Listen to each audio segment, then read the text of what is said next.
Hi, I'm Mimika Cooney, and welcome to another update on Facebook Live and YouTube if you're watching. For those who don't know me, I have been an entrepreneur since I was 16. And the reason for this update today is I think this is the topic we need to talk about, especially when it comes to recovering from burnout. Now, there's something called entrepreneurial burnout that many of us in this space don't talk about. And I do feel that has a lot to do with things that I've experienced this past year. And for those who haven't noticed, I recently did an update on video, and I haven't been on video for a long time because of this exact thing. So I thought, this is a thing that I'm sure somebody out there is feeling the same way, but none of us have actually been brave enough to actually talk about it. So here we go. Basically, today's topic is, talking about entrepreneurial burnout and the things that nobody tells you. Now, I've been in my own business since I was 16. I've run several different types of businesses. And when you have that entrepreneurial spirit, you always are ready to go, go, go. The next great idea, and keep pushing and work hard and keep pursuing the next big dream. I mean, that's one of the reasons that my husband and I immigrated to the USA to pursue our own American dream.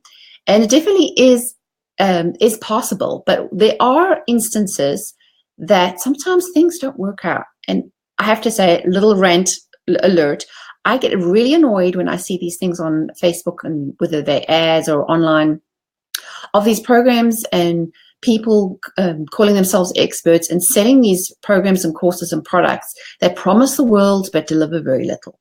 Now, personally, I have been through this experience for 4 years. I was, going through training. And granted, yes, there are some great products and programs out there, and I'm not dissing them all. I'm just saying what I have a problem with is this: anybody can do this as long as you just follow this formula and you just buy this product, or you just do this system, and everything's going to be great. On the outside, yeah, that's a great idea. But what really the reality is that there's certain factors that determine whether that will be a success or not. And then once you put all that effort into building your business, and so someone like me, I run my business from home. I always have, so I could be around the kids. Being a mom and an entrepreneur adds another layer of pressure. Because you're trying to run a business, and you're trying to do things on a very time limited schedule, because you have to fit everything in. So when you put the effort into something, you want to know that your effort is worthwhile, and then you'll get results at the end, right? Well, sometimes it doesn't work out that way. Sadly enough, I've had to admit my own failure several times. I'm not saying that failure has to stop you. Unfortunately, I've allowed those moments to get me stuck in the mud. But what I feel is important to let people know is that, even if things don't work out the way you want them to go, there are other ways out of that situation. Now, I made the mistake of allowing too many in succession to actually get me down, and got me into a rut where it's so hard to break out of. It's like taking that first step is really hard. So recovering from a business failure or a launch failure, like you've put all this effort in, or for authors out there, you write this awesome book and then you put it out there and crickets, nobody buys it. It's very heartbreaking. And let's call it what it is. It's major disappointment, and it's like a bad breakup, right? You feel pain, you feel remorse, like, look back and you feel guilty, like, what did I do wrong? Maybe I didn't do that. Maybe I wasn't listening to the right people.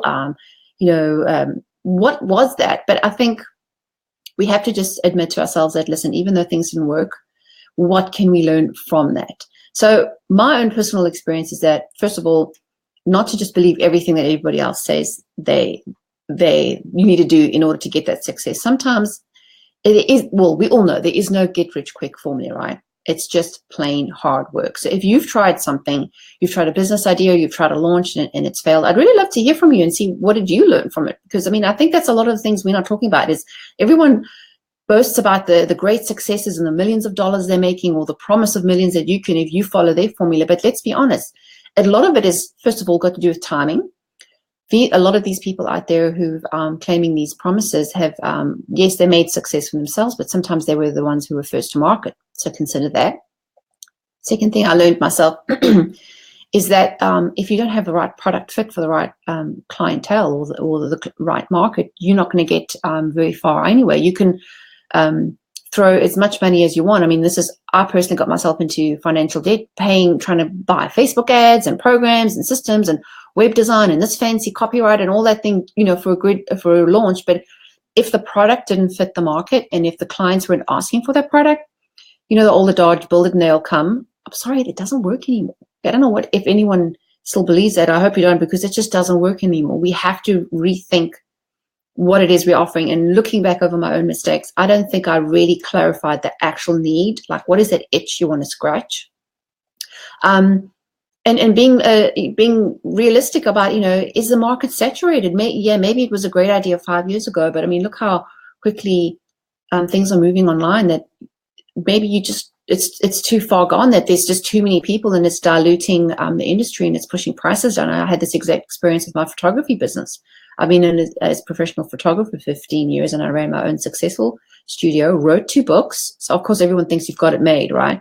Oh, well, she must be so successful. She's doing all this thing. But number one, circumstances beyond my control. 2008, the market crashed. Everybody and their auntie was losing their shirts. And being in a luxury business like photography, unfortunately, I got hurt in the process, because even though what worked before, you know, prior to 2008 was a great business model, but when people are battling to pay their bills, the last thing they have on their mind is to get family photos, right? And even those who could afford it were being a lot more cautious. So I really had to pivot and decide how I want my business to look. And granted, I could have seen it as, you know, a failure, but it wasn't particularly a failure that was my own fault. That was something that was market related. Then I moved along and decided to pivot my business into offering with my skills to another market. But the mistake I made is I didn't really clarify if what I had to offer was a big enough need for people to want to invest in it. And I went through all the motions, working with coaches and mentors and, you know, copywriters, and, you know, learning as much as I can about the online space and really absorbing as much and putting into practice the things that they told me to do. But at the end of the day, it didn't work. So all of these things, I have to come to peace about it and just say, okay, things didn't work. That is, you know, I feel really bad. And that is the reason why I got depressed, is that I just had one failure after another, not just in the business world, simultaneously having to deal with my family issues. It just got too much. So what I would like to say is, this isn't all doom and gloom. I always like to offer, you know, good, practical, inspiring advice to people. If you can learn anything from my situation, is, you know, to really take a good, you know, 30,000 view of where it is that you want to go with your business and, you know, your project or whatever it is you're doing, and really think about it. Is this something that the market needs now? And really do that before you go and invest in anything else, before you go put yourself in financial debt, before you go and spending money on things that you just are guessing on. I would really advise that you look at that first, and then look at yourself and say, is this something I can do right now? I mean, I made the mistake of going from one thing and never giving myself a break. I've lived on adrenaline for so many years that it's just constantly feeling like I could never relax. And eventually physically my body was like, you just can't keep doing this.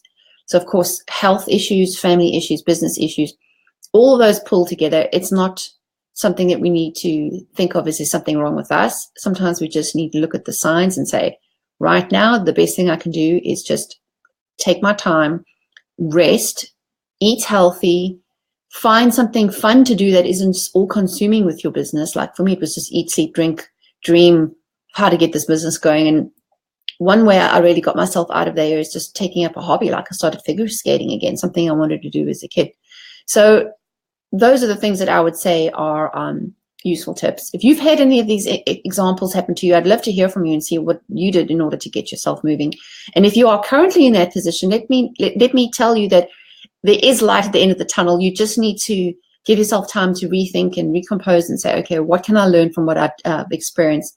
And don't feel bad. You're not alone. A lot of other people are finding the same thing, especially on the online entrepreneurial space. A lot of us are getting very disenchanted about a lot of promises made.